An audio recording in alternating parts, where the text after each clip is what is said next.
Hello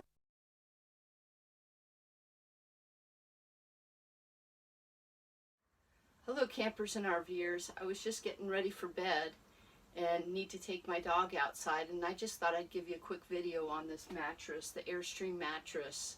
I absolutely love it. It is just such a comfortable mattress. It's maybe about this thick, and it is so comfortable. The worst part is trying to get out of bed because it is just very comfortable. It's a double bed, and I don't have any backaches or anything sleeping on it. It's very comfortable to get into and sleep on.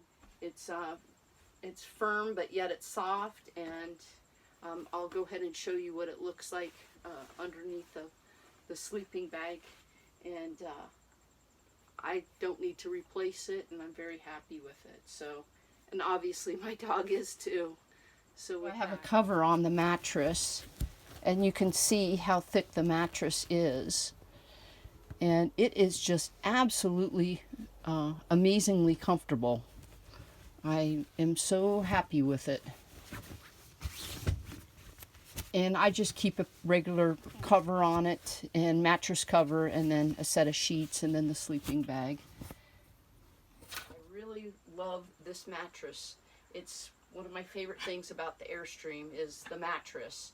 The bed is so comfortable. Issues whatsoever about the comfort or it's sagging or anything like that. Do not know the name brand of the mattress. I pulled the covers back and looked all over the mattress, and also looked inside of the paperwork that I was given when I first purchased the Airstream, and I couldn't find anything. If I do find it, I'll go ahead and put that in the description. So I just thought I'd share this information with you on the mattress that came with the RV. I know that a lot of times people have to replace mattresses because they're not very comfortable, but I will tell you, this mattress on that came with the Airstream is absolutely wonderful. I really do like it. It's super comfortable. So I hope that was helpful, and thanks so much for watching.